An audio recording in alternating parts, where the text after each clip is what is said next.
to start the season. And those are some great games. Toronto, a lot of people think, and I do too, they could be a surprise team. Now, it's not a surprise team if you're talking about them being a surprise team, but they could certainly challenge for a wild card if the pitching is there, because the hitting is there. They've got some great hitters, and Gurriel may be the best of the lot. What do you think? I think he could be. You've got some pretty good competition on that team for that title of best hitter on the team. But if Gurriel's out for any time, that will be a major hit at the top of that Blue Jay order. Now, those are the injury reports, if you want to call it that. There's a lot of players who are out. Now, none of those that I just mentioned have anything to do with COVID. And the reports I'm seeing on COVID is that the testing percentages on being positive are way down relative to the number of tests being given.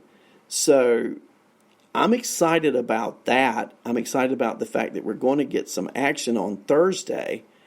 And one more thing I want to do before we get out of here. I've got some things to do today work-wise. I'm sorry I've got a short show with you this morning. I love being with you every day. I wish I could do this every day. It would be awesome, wouldn't it? You get up in the morning, have your breakfast, talk a little baseball, talk a lot of baseball, and come Thursday, Thursday, Friday, Monday, Tuesday next week, we're going to talk about games, right?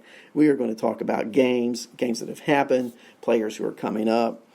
I want to look at some rookies real quick. Luis Robert, Dylan Carlson, Mackenzie Gore, Clark Schmidt, Joe Adell, Spencer Howard, Nate Pearson. I want to talk about these guys just briefly because I think at some point we're going to see all of them this year. Now, Luis Robert, I've read, heard all those things this week that Luis Robert is fastly becoming the number one prospect in all of baseball, exceeding the Tampa Bay Wonder Boy.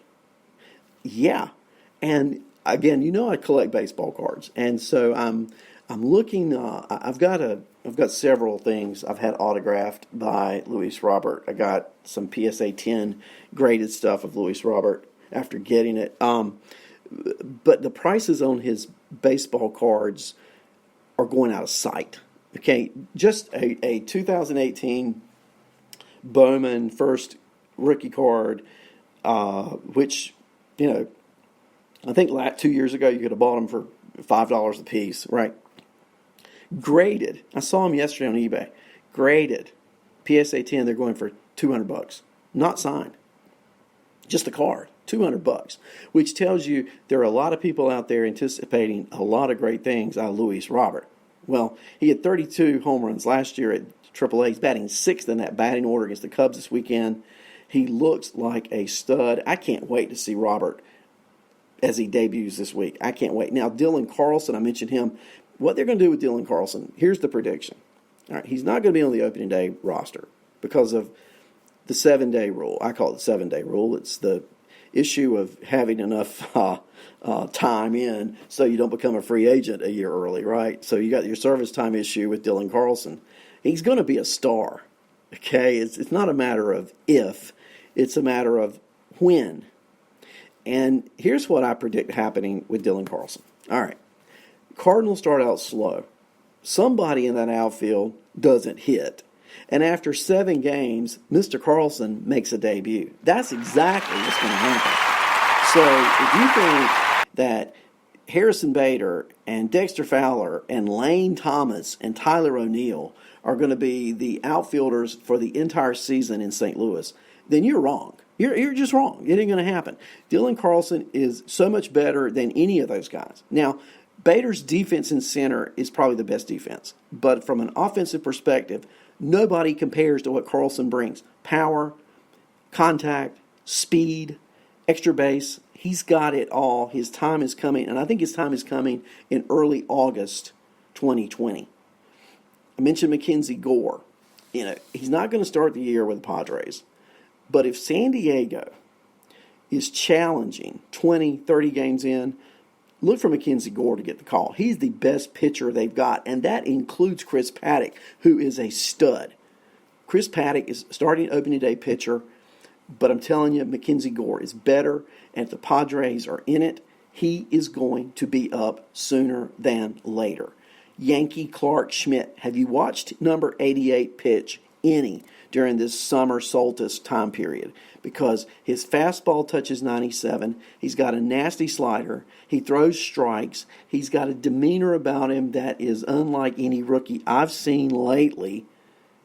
Clark Schmidt, to me, is certainly one of the best 5 starters the New York Yankees have right now. Now, I don't think he starts the year with them, but you let one of those guys go down, or you let one of those guys struggle.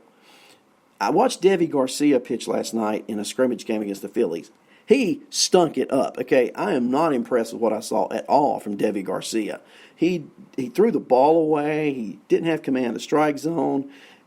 He wasn't throwing that hard, but Clark Schmidt, on the other hand, is a stud pitcher. I think he is a Yankee great in the making. Barring some injury, look for Clark Schmidt to be in the rotation next year. I wouldn't be surprised if he isn't there this year, if any of the pitchers go down. And here's a concern I have. Have you read reports on Big Maple James Paxton? Paxton's slated to be the number 2 starter in the Yankee rotation, but he's having velo issues. His velocity is not where it needs to be. I don't know. You know, he came off that back surgery. I don't know if it's related to that at all. I don't know what it's related to, but I'm really concerned this close to the season about Paxton's velocity. And if something were to happen where Paxton went on the IL, they need an impact pitcher, and Clark Schmidt is that guy. There you go. Spencer Howard could be too for the Phillies. He hits 99 on the gun. He's 23 years old. I don't know if he's going to be on the opening day roster. Don't think he will because of service time issues. But if the Phillies want to contend, they got to bring up number 34, Spencer Howard. Throws 99 miles an hour. And Bryce Harper, he's already talking about getting him in Philly. Getting him in Philly. And so let's keep an eye on that. One more pitcher, Nate Pearson. Can you throw 101 and have a 90-mile-per-hour slider? Do you have to ask any other questions? That guy needs to be in the Blue Jay rotation, and I think it won't be long, 7 days, until he is pitching for the Toronto Blue Jays. Pearson is on my watch list, as is Howard, as is Gore. Schmidt as well, but not close up to the top of the list. But these are some pitchers keep your eye on, and don't be shocked if Dylan Carlson isn't your ROYNL in 2020. I got to get out of here, guys. It's good to be with you today. Be with me tonight at 8 o'clock. Phil Chaplin at 7. We're going to be videoing live, and I'll see you then on Arnie's Fantasy World of Sports.